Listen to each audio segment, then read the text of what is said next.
तर नमस्कार मित्रांनो, मी तुमचा लाडका भावेश. तर मित्रांनो, आपण आलेलो आता संत शिरोमणी सावता महाराज समाधी सोहळा, ज्ञानेश्वरी व पंचदिवशी कीर्तन महोत्सव.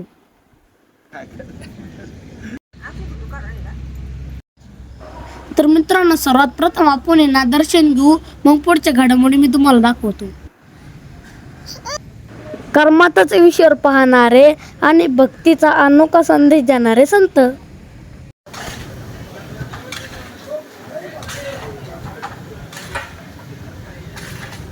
ही चालू झाली महाप्रसादाची तयारी.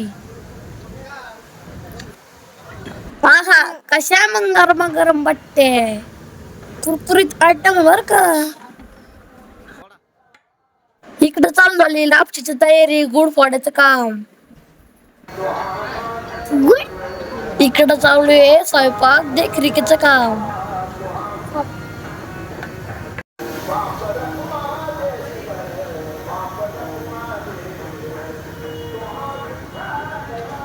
ह्या कार्यक्रमात महिलांचा खूप संख्येनं सहभाग होता बर का. पहा कसं घरच्या सारखं आत्मीयतेने काम चालू आहे. प्रत्येक जण आपल्या परीनं योगदान देण्याचं काम करीत आहे.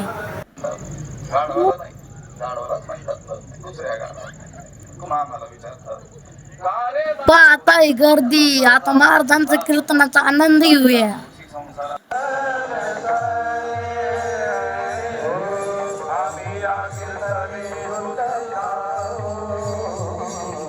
जसं कीर्तन चालू झालं तशी गर्दी मोठ्या प्रमाणाने वाढत लागली.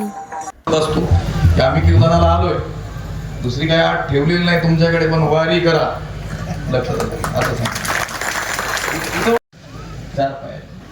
प्रत्येक जण कीर्तनामध्ये मंत्रमुग्ध झाला होता. आता भगिनी आमचे पुरुष वर्ग, सांगा बरं, आपल्याला पुढच्या जन्मात गाढव व्हायचं नसेल तर काय केलं पाहिजे? आमचं कीर्तन ठेवा, हाच माझ्यासाठी काय आहे? आशीर्वाद आहे.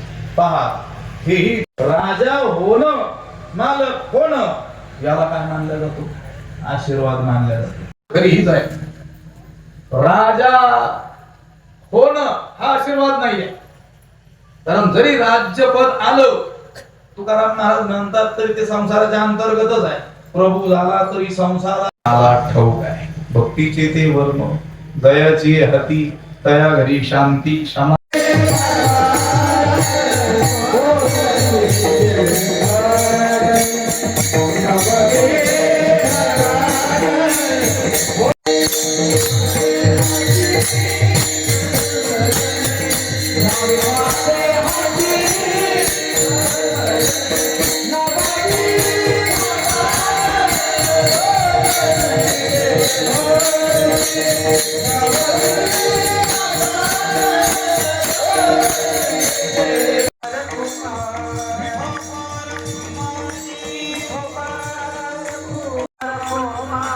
भक्ती, समता, श्रम, प्रतिष्ठा आणि मानवतेचा संदेश देणारा सोहळा.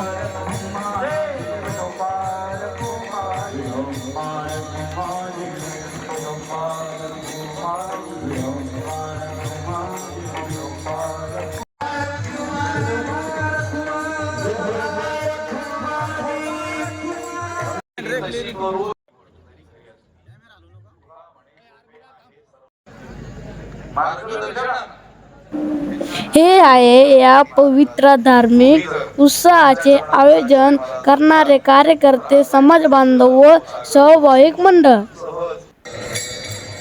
प्रत्येकाचे कार्य हे खरोखर एकजुटीचे होते. कार्यक्रम असं पाहून वाटले की यांचं कौतुक जेवढं करावं तेवढं कमी. अरे बापरे मित्रांनो, गर्दी हिशोबाच्या बाहेर झाली होती. प्रत्येकाला प्रसाद मिळेल याची पुरेपूर काळजी घेण्यात आली होती.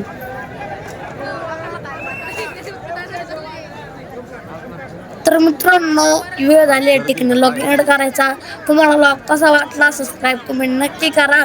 भेटूया पुढच्या लॉग मध्ये, तोपर्यंत बाय बाय.